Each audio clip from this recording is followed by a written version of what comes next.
கர்த்தரும் இரட்சகருமாகிய இயேசு கிறிஸ்துவின் நாமத்தினாலே பீஸ்ஃபுல் மினிஸ்ட்ரி சார்பாக உங்களை சந்திப்பதில் மிகுந்த மகிழ்ச்சி அடைகிறேன். இன்றைக்கு கர்த்தரை தேடுவதை குறித்து பார்ப்போமா? கர்த்தரை தேடு காலமே, கண்டடைவாய் நீ களிப்புடனே, கூப்பிடும் வேளை வந்திடுவார், கனிவுடன் உன்னை காத்திடவே. கர்த்தரை தேடும் பொழுது அவர் கனிவுடன் அன்போடு நம்மை காத்திட வந்திடுவார். ஆமோஸ் 5ஆம் அதிகாரம் 6ஆம் வசனத்தில் கர்த்தரை தேடுங்கள் அப்பொழுது பிழைப்பீர்கள் என்று ஆமோஸ் தீர்க்கதரிசி சொல்கிறார். நம்முடைய வாழ்க்கையில நாம் கர்த்தரை மாத்திரம் தேடுவோமையானால் நாம் பிழைக்க முடியும். இல்லையே நம்முடைய வாழ்க்கை மிகவும் கேள்விக்குறியாக காணப்படும். ஆதாமும் ஏவாளும் இந்த கனியை புசிக்கும் நாளிலே சாவீர்கள் என்று சொல்லும் பொழுது அவர்கள் அந்த கனியை புசித்தவுடன் செத்தார்களா? இல்லவே இல்லை. ஆனால் நம்ம ஆண்டவரோடு ஜீவிக்கக்கூடிய வாழ்க்கையை அவர்கள் மரணித்து போனார்கள். அவருடைய சரீர பிரகாரமான வாழ்க்கையில அவர்கள் ஜீவனோடு காணப்பட்டார்கள். ஆனால் அவர்களுடைய ஆவிக்குரிய வாழ்க்கையில ஆண்டவரோடு அனுதினமும் நடந்து அவரோடு பேசுகின்ற அந்த வாழ்வை அவர்கள் இழந்தவர்களாக காணப்பட்டார்கள். நாமும் கூட நம்முடைய வாழ்க்கையில உலக பிரகாரமாக நமக்கு கொடுக்கப்பட்டிருக்கிற இந்த நாட்களில் நாம் எப்படிப்பட்டவர்களாக வாழ்கிறோம்? ஆண்டவரை தேடுகிறோமா அல்லது உலக பிரகாரமாக மாம்ச இச்சைக்கு உட்பட்டவர்களாக ஆண்டவரை தூரமாய் தள்ளி வைத்திருக்கிறோமா என்று சற்று சிந்தித்து பார்ப்போம்.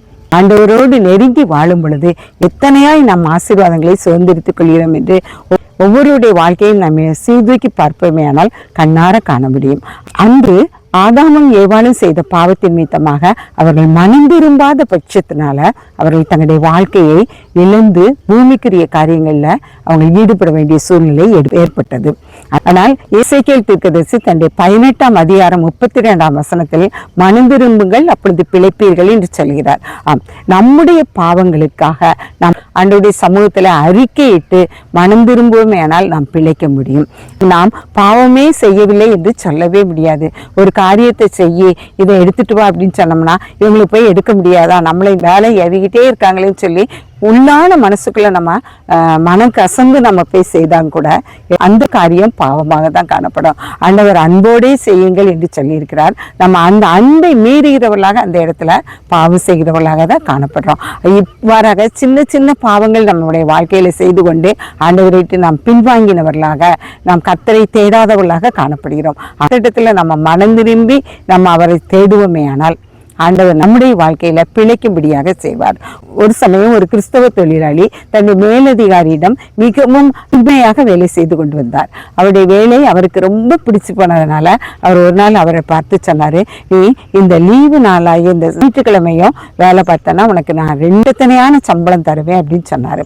உடனே இந்த தொழிலாளி சொன்னாரு, நான் ஞாயிற்றுக்கிழமை அது கர்த்தருடைய நாள், அதுல நான் வேலை செய்து என்னுடைய சமாதானத்தை நான் இழக்க விரும்பல. நீ எவ்வளவு சம்பளம் தந்தாலும் எனக்கு அந்த நாள் கர்த்தருடைய நாள், நான் கர்த்தருடைய சமூகத்துக்கு சென்று நான் கலிகூர்ந்தாதான் எனக்கு சந்தோஷமும் சமாதானம் கிடைக்கும். அப்படிப்பட்ட வேலை எனக்கு வேண்டவே வேண்டாம் அப்படின்னு சொன்னாராம். அவர் ஆண்டவருக்கு கொடுக்கக்கூடிய நேரத்தை ஆண்டவருக்கு கொடுத்தபடியால் அவருடைய வாழ்க்கை சீராக அமைந்தது.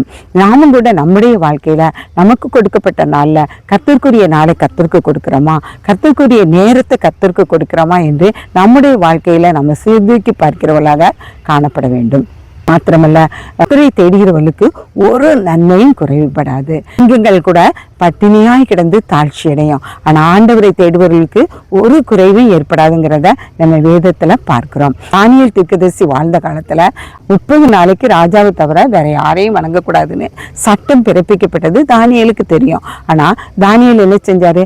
அந்தி சந்தி சாயங்காலன்னு 3 வேளையும் தன்னுடைய பலகனியை திறந்தவராக எருசலேமுக்கு நேராக முழங்கால் படியிட்டு அவன் ஜெபிக்கிறவனாக காணப்பட்டான். தண்டனை பெறுவோங்கிறது அவன் அறிந்திருந்தோம். கர்த்தரை தேடுவதில் அவன் எந்த குறைவும் இல்லாம தேடினான். அவனுக்கு சிங்க கெபி கிடைச்சது. ஆனா சிங்கங்களின் வாயை ஆண்டவர் என்ன செய்தார்? கட்டி போட்டார். அதே தரிராஜா சிங்க கெபியில வந்து நீ ஆராதிக்கிற தேவன் உன்னை தப்பிக்க வல்லவராய் இருந்தாரான்னு அவன்கிட்ட கேட்கும்போது அவன் அவருக்கு சத்தம் கொடுத்தவனாக காணப்பட்டான். அவன் உயிரோடு மேலே எழுந்து வந்தான். கர்த்தரை தேடுகிற பிள்ளைகளுக்கு அவங்களுடைய ஜீவன் மாத்திரமல்ல அவங்களுடைய வாழ்க்கையில் உள்ள எல்லா காரியங்களும் அவங்க வெற்றி பெறுகிறவர்களாக காணப்படுவாங்க. நாமும் கூட நம்முடைய வாழ்க்கையில கர்த்தரை தேடுவோம். கர்த்தரை தேடுவது நிமித்தமாக நம்ம எந்த காரியங்கள்லையும் குறைவுபட்டு போகாதவனா நிறைந்து வெளியே ஆசீர்வாதங்களை சுதந்திரித்துக் கொள்ளவர்களாக வாழ கற்றுக்கொள்வோம். கர்த்ததாமே இந்த வார்த்தையை ஆசீர்வதிப்பாராக. ஜெபம். எங்களை அளவில்லாமல் நேசிக்கிற அருமையான தகப்பனே, நன்றியோடு துதிக்கிறப்பா.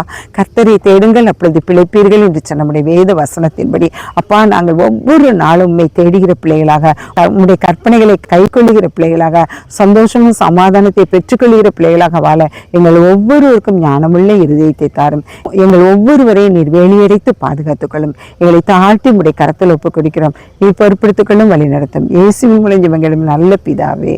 ஆமேன், ஆமேன்.